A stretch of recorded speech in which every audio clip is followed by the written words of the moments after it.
Queridos, vamos abrir as nossas Bíblias no Evangelho de Mateus, logo em seu primeiro verso.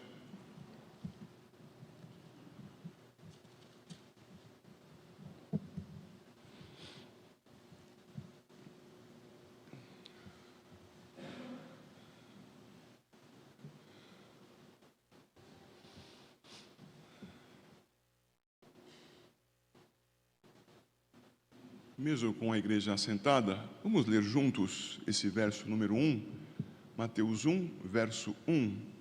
A uma só voz, tradução revista e atualizada, Almeida, segunda edição. Leamos. Livro da genealogia de Jesus Cristo, filho de Davi, filho de Abraão. Agora, algumas páginas à frente, leiamos juntos no capítulo 5, o verso 17.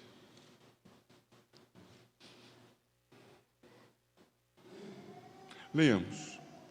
Não penseis que vim revogar a lei ou os profetas. Não vim para revogar, vim para cumprir. Graças a Deus pela palavra do nosso Senhor. O Senhor conceda a sua bênção sobre nós, a iluminação do seu Espírito sobre cada um de nós, e nos capacite ao estudo da sua palavra com fidelidade para a edificação da nossa vida, transformação do nosso entendimento, mudança do nosso coração e das nossas mãos. Deus abençoe assim, em nome de Jesus. Por que estudarmos o Evangelho de Mateus? Irmãos, os dias de Mateus não eram diferentes dos nossos no sentido da maldade, das dificuldades para viver. É verdade que hoje nós temos muita tecnologia, muitas facilidades, condições de manter o nosso alimento limpo, a água também, de nos medicarmos com o melhor que a medicina pode nos oferecer, de termos moradias sólidas, temos meios de transporte mais rápidos, de comunicação também. Temos muita coisa diferente de Mateus, mas isso não muda a essência do homem, nem a essência da sociedade, irmãos. Nos dias de Mateus, que vários estudiosos entendem terem sido os dias da redação do livro, na década de 60 do primeiro século depois de Cristo, a igreja enfrentava as dificuldades da política, as dificuldades de uma política cruel que o Império Romano impunha sobre os seus dominados. Nosso Senhor Jesus nasceu quando o imperador romano, o primeiro dos imperadores romanos, Augusto, estava no poder. O Senhor Jesus exerceu seu ministério quando o segundo imperador romano, Tibério, estava no poder. Depois de Tibério veio Calígula. E esse nome, só de você ouvir, já dá um pouco de arrepio. Depois veio um nome interessante e tranquilo, Cláudio, que inclusive é o nome dessa dinastia, cujo quinto foi Nero. Se você puder marcar a página aí em Mateus capítulo 1 e for comigo até Atos capítulo 18, você perceberá que Cláudio, o quarto dessa dinastia, já mostrava o que poderia ser esperado para o futuro da igreja sob o poder do Império Romano. Atos 18. Roma passava por fome. Era uma questão administrativa. Roma tinha redução de povo produzindo comida nos campos. A cidade se inchava. Muita gente vinha morar em Roma e em outras cidades menores, mas também fazendo com que essas crescessem. E menos gente cultivava. Ao lado disso, os romanos tinham muitos escravos. Muita gente que trabalhava sem receber salário, é verdade, mas que para continuar trabalhando mais um dia, precisava se alimentar. e o alimento estava cada vez mais escasso. Alguém precisava levar a culpa. E os livros de história dizem que quem levou a culpa por esse motivo, alimentos, economia do tempo, foram os judeus. Porque com a sua adoração a um Deus único, tinham desagradado os deuses inúmeros do panteão romano. Entretanto, como diz aqui o texto em Atos 18, versos 1 e 2, depois disso, deixando Paulo Atenas, partiu para Corinto. Lá encontrou certo judeu chamado Áquila, natural do Ponto, recentemente chegado da Itália, com Priscila, sua mulher. Atenção, em vista de ter Cláudio é o quarto da dinastia dos Cláudios, Júlio Claudiana, Cláudio, decretado que todos os judeus se retirassem de Roma. Paulo aproximou-se deles. A determinação foi por quê? Porque os judeus adoravam um Deus só. Acontece que predominava dentre os judeus, deixe-me inverter, predominava dentre os cristãos, os judeus. Os primeiros cristãos eram judeus. E ali em Roma havia judeus cristãos, não porque as missões haviam levado o evangelho até Roma, porque ainda não havia chegado até lá, mas porque judeus foram até Jerusalém, aprenderam o evangelho com a igreja que ali estava, e você pode comprovar isso, por exemplo, com Atos capítulo 2. Aprenderam o evangelho, creram no Senhor Jesus, têm a sua vida transformada, aprendem algo mais sobre isso com os apóstolos e voltam para casa. No caso, para Roma. Voltaram para casa judeus como Áquila e Priscila, mas foram expulsos de lá. Tempos depois de Cláudio, no final da década de 50 do primeiro século, assume o império o famoso Nero.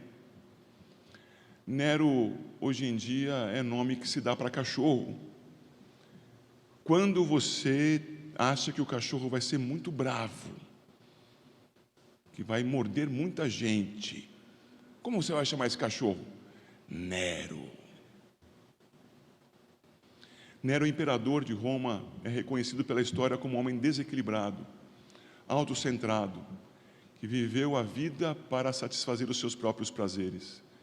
Nero ainda não tinha um coliseu no qual colocar cristãos para serem comidos. Isso quem fez foi o seu sucessor, Vespasiano. Mas Nero precisava iluminar jardins e queimava gente para tanto. Viva! Crente em Cristo. Veja, isso é a década de 60. A década de 60 do primeiro século é uma década terrível, uma década com anos muito difíceis, em que o medo tomava conta das pessoas. O medo tomava conta dos cristãos. É da mesma época a escrita da epístola aos Hebreus.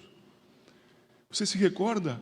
O autor aos Hebreus está mostrando aos hebreus a supremacia de Cristo como Senhor diante de anjos, profetas, sacerdotes. Cristo, a quem seguimos, em quem cremos, logo somos peregrinos aqui. Não se fiem nos tempos, sigam a Cristo e esperem pela glória. Mateus escreveu na mesma época, irmãos, e tinha o mesmo propósito. Mateus escrevia também a judeus primariamente, e escrevia a judeus que estavam desanimados, temerosos, diante das possibilidades de sofrimento, aprisionamento, morte, por causa do nome de Cristo.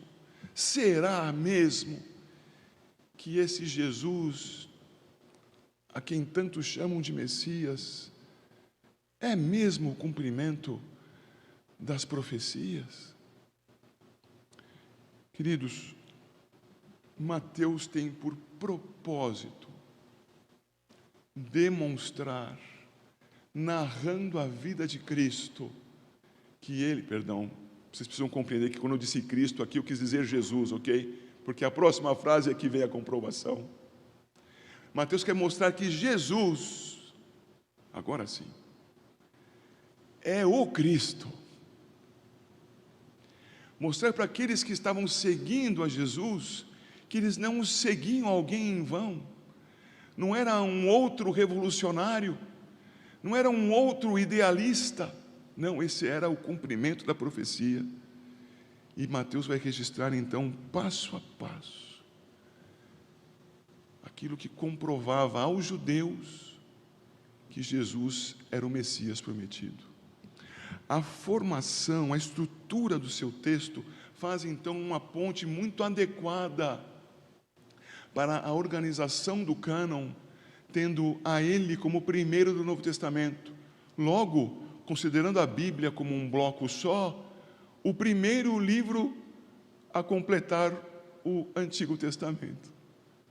Faz a ponte, reúne os dois lados, o anúncio de que viria com a afirmação de que veio. Mateus. E Mateus diz isso citando muitas e muitas vezes, dezenas de vezes, o Antigo Testamento, a palavra profética. E é curioso que discutem os eruditos se ele teria escrito em grego ou em hebraico. Acompanho aqueles que entendem que ele escreveu em grego. E por que eu acompanho assim? Porque é a década de 60 já. Muitos judeus já estavam dispersos por causa das perseguições, que aconteciam também por parte dos próprios judeus incrédulos. Pense em Paulo. Lembre-se do início do capítulo 9, do capítulo 7 como um todo, quando Estevão foi apedrejado, perseguição dos judeus, dispersão dos judeus cristãos. Logo, entre os povos, os judeus de então falavam a língua dos povos, falavam grego.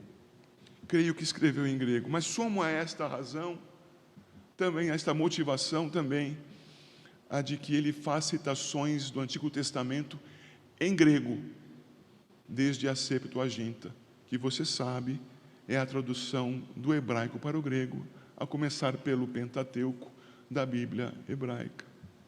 Logo, tenho motivos para crer que ele escreveu em grego, e escreveu em grego para judeus, para demonstrar que Jesus é o Cristo. E que, sendo o Cristo, não veio destruir o Antigo Testamento. Mas sobre isso falaremos um pouco adiante. Ele, então, esse livro foi escrito pelo apóstolo, porque já estava nessa função, mas que a princípio era um discípulo, Mateus. E o próprio Mateus menciona essa história. Eu peço que você me acompanhe, por favor, ao capítulo 9 do seu livro.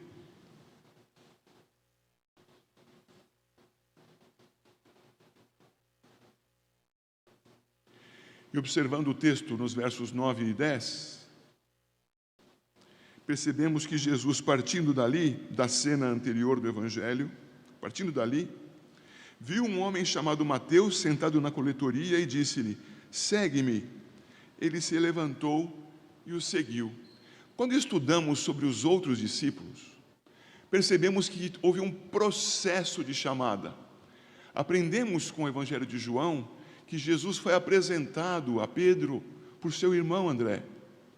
E que esta apresentação se deu e permitiu que, conforme registram os evangelhos sinóticos, Mateus, Marcos e Lucas, os evangelhos que partem da mesma perspectiva, completando o João com Mateus e os demais sinóticos, percebemos que Jesus, ao andar na praia do mar, na praia do lago de Genezaré, do mar da Galileia, ele chama aquelas pessoas às quais já havia sido apresentado. E chama então aqueles discípulos que dão-se conta do chamado e o seguem. Esta situação de um conhecimento anterior, como vemos no Evangelho de João, em seu capítulo 2, em seu capítulo 1 ao final, não está registrada quanto a Mateus.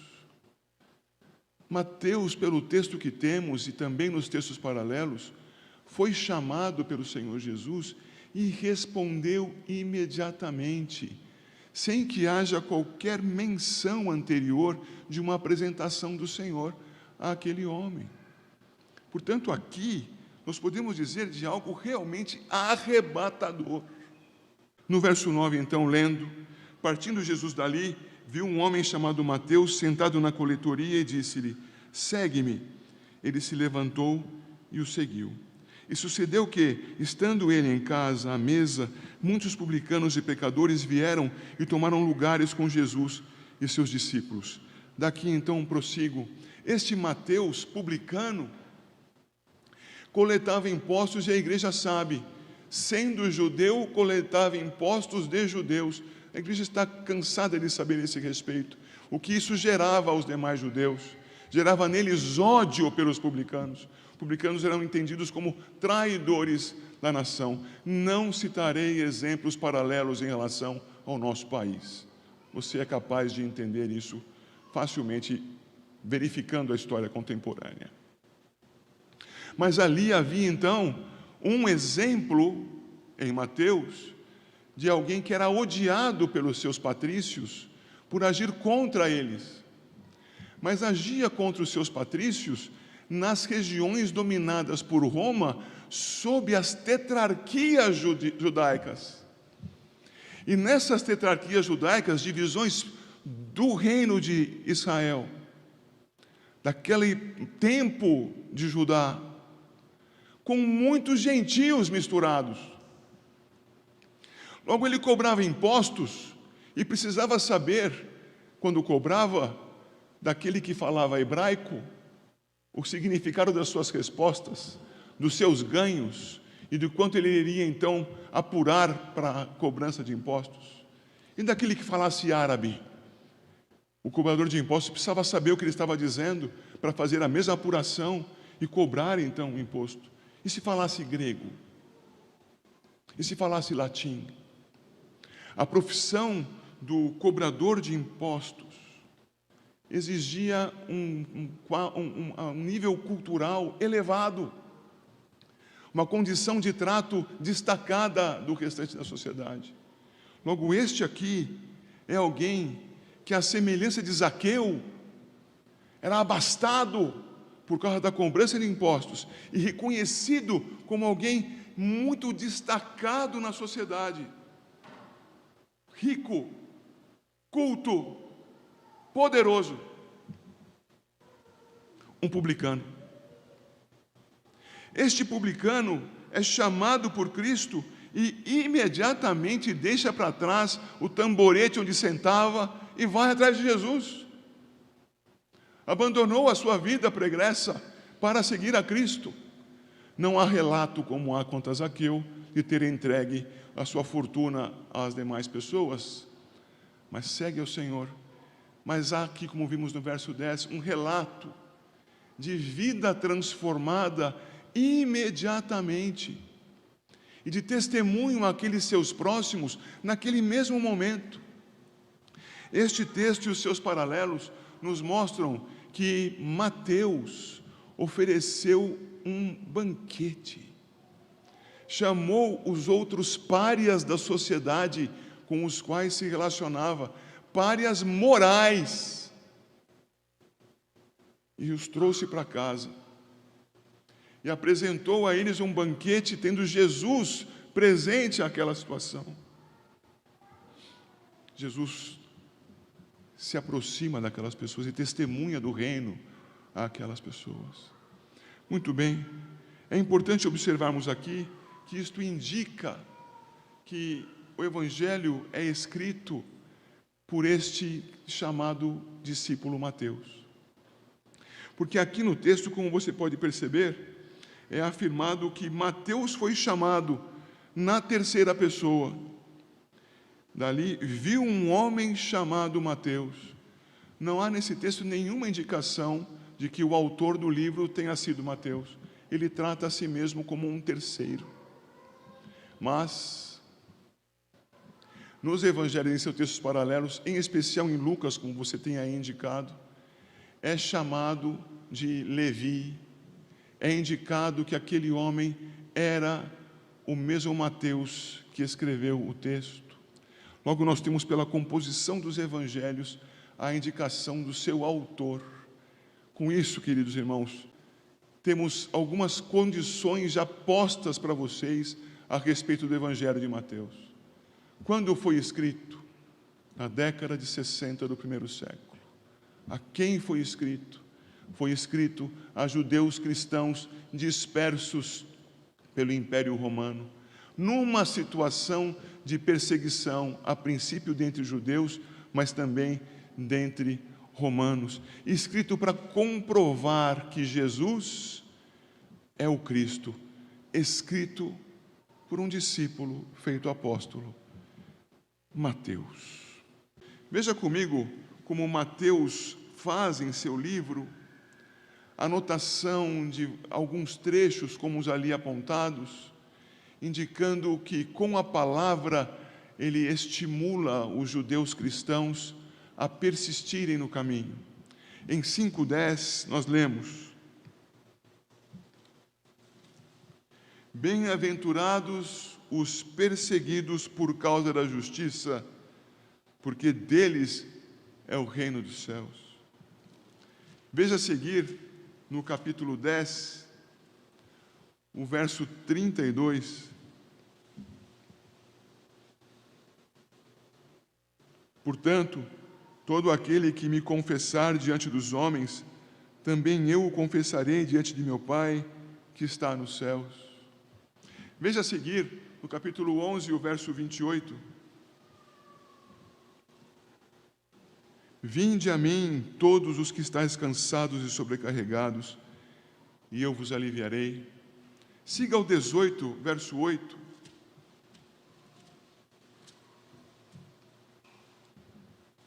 Portanto, se a tua mão ou teu pé te faz tropeçar, corta-o e lança-o fora de ti. Melhor é entrares na vida manco ou aleijado, do que tendo 2 mãos ou 2 pés, seres lançado no fogo eterno. E por fim, veja 36.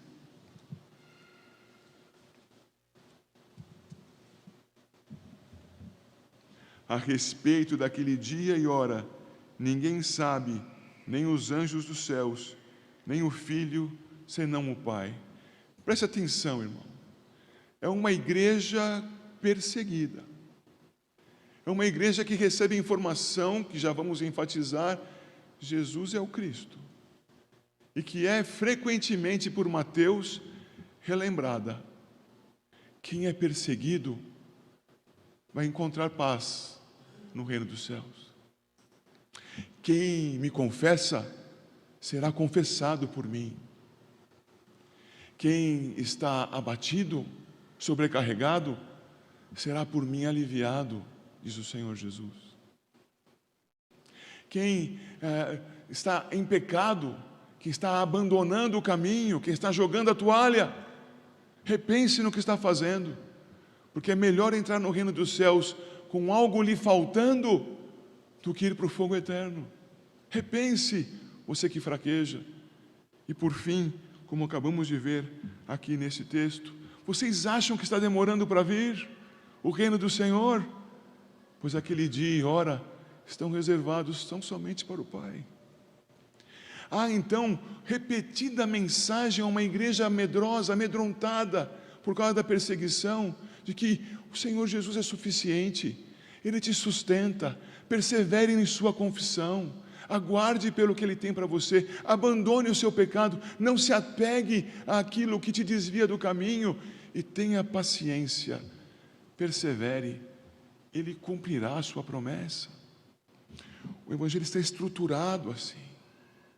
Nós podemos confiar no nosso Senhor, é a mensagem de Mateus. E assim temos no epílogo a mensagem que coroa tudo isso. Quando o Senhor Jesus, ressurreto dentre os mortos, diz aos seus discípulos ter todo o poder e autoridade, e diz a eles algo muito próprio a uma igreja dispersa. Se a igreja estivesse concentrada em Jerusalém, se fosse este o plano de Deus para ela, ela primeiro não seria perseguida. Recupere a sua memória que em Atos dos Apóstolos há o registro de que a igreja só partiu de Jerusalém para fora por causa da perseguição. No início do capítulo 8, a menção é clara. A partir da perseguição, as pessoas cristãs saíram de Jerusalém e foram pelo mundo, e enquanto iam, pregavam o Evangelho. Até então, tudo era Jerusalém. É por causa dessa dispersão que Paulo vai para Damasco. É por causa dessa dispersão que o Espírito Santo determina as missões internacionais. Mas até então, tudo concentrado. Se fosse assim, o Evangelho de Mateus terminaria dizendo: estou convosco aqui em Jerusalém. Mas como diz o verso 19, o texto prossegue, ele diz: tem toda a autoridade para que o Evangelho seja pregado a todo o mundo. Ide, portanto, e fazei discípulos de todas as nações. E ele termina isso dizendo algo que a princípio ele havia dito também no capítulo 1. Este que vem, Jesus o Cristo, é o Emanuel. Foi assim que ele apresentou Jesus para José. Emanuel, que quer dizer Deus conosco. E como acaba o Evangelho? E eis que estou convosco todos os dias, até a consumação do século. O Evangelho de Mateus, riquíssimo, estruturado para apresentar ao crente: você crê corretamente, siga a Cristo sem desanimar, ampare-se nele, cresça nele. E este ensino, evidentemente, precisa ter um começo, e além de um começo, uma assinatura. O começo está em 1:1, exatamente onde começa. Mateus não faz rodeios. Peço que você abra a sua Bíblia em Mateus 1:1 e veja o texto que nós lemos a princípio nesta pregação. Livro da genealogia de Jesus Cristo, filho de Davi, filho de Abraão. Queridos, em casa, abra o primeiro livro das Crônicas e verifique como esse livro está estruturado, como ele inicia. Por que ele inicia daquela maneira? O livro das Crônicas, escrito após o exílio, recupera as genealogias, traz ao povo judeu de então a estrutura social, quais eram os descendentes vivos de então, de que patriarcas, qual era a sua origem judaica e israelita. E assim a nação se reconhece conforme o registro no primeiro livro das Crônicas. Este reconhecimento se dá através das genealogias. Mateus, judeu, sabia que isto era extremamente significativo para os demais judeus e inicia então o seu evangelho com uma genealogia. E então ele diz: livro da genealogia. Judeu, leia com atenção. Eu vou falar algo precioso para você, que identifica Jesus como sendo um de nós. Livro da genealogia. Mas um de nós, distinto de nós. Porque você se lembra quando lemos o texto em que há um diálogo entre Natã e Davi, e o Senhor intervém na conversa, que o Senhor disse que levantaria um descendente de Davi, e esse descendente edificaria para ele um templo. E o templo está reunido aqui hoje, graças a Deus. E este templo é apresentado aqui como uma decorrência daquela promessa. Livro da genealogia de Jesus Cristo, filho de Davi. Este é o edificador do templo, o filho de Davi. Mas ele escreve para judeus que estão dispersos pelo mundo. Judeus que são chamados como a si mesmos de filhos de Abraão, chamam a si mesmos de filhos de Abraão. Judeus que, como filhos de Abraão, sabem o que está registrado em Gênesis 12, de 1 a 3. Abraão, Sai da tua casa, da tua parentela, vai para a terra que eu te mostrarei. Em ti serão benditas todas as famílias da terra. A bênção do Senhor por meio de Abraão. Ele cita Abraão aqui com clara identificação. Sim, judeus, ele é um filho de Abraão. Ele faz parte da nação dos judeus, mas ele é um cumpridor da promessa, não apenas para a edificação do templo como filho de Davi, mas para o anúncio às nações da bênção de Deus às nações. Livro da genealogia de Jesus Cristo. Jesus Cristo. Ele afirma no seu primeiro verso que ele não vai deixar dúvidas para ninguém. Ele não vai discutir o assunto. Ele vai afirmar e embasar as suas afirmações. Jesus é o Cristo, judeu de judeus, cumprimento da promessa feita por Deus quanto a Davi, cumprimento da promessa feita por Deus quanto a Abraão. Este é o livro de Mateus. E concluindo, a assinatura do livro está no segundo verso que nós lemos a princípio, em Mateus 5, 17. Jesus não veio apresentar novidades, ele veio esclarecer ensinos antigos. Ele veio colocar o entendimento da palavra corretamente nos ouvidos e corações das pessoas. Estavam deturpando o Evangelho. Jesus vai dizer: não penseis que vim revogar a lei ou os profetas. Não vim para revogar, vim para cumprir. Queridos, ele está mencionando aqui a lei e os profetas, com o que ele se refere a toda a Escritura.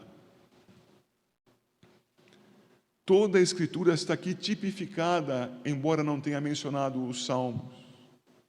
E ao dizer aqui de toda a Escritura, ele afirma: eu não vim aqui colocar abaixo isso tudo que foi dado a vocês anteriormente. Eu não vim para revogar. Eu não vim, é uma tradução possível, para demolir o edifício de fé que lhes foi dado. Eu vim para cumprir. E tomando em sequência aquilo que foi dito nesse momento quanto à demolição, ele não veio demolir. Quando temos a palavra cumprir aqui, temos a obra realizada por aquele que coloca o telhado na casa, por aquele que coloca o acabamento nas paredes, por aquele que coloca a casa para funcionar. Ele veio para completar. Cumprir aqui significa completar. Jesus Cristo veio cumprir o Antigo Testamento. Essa mensagem de Mateus, preciosa para aqueles homens de então, temerosos quanto aos dias, quanto às perseguições, quanto ao que aconteceria, é preciosa para nós também, meus irmãos. Porque eu e você não podemos ser crentes tão somente de primeira capa. Crentes que têm uma noção de que este livro é a Bíblia, porque na sua capa está escrito Bíblia Sagrada, então é isto que ele é.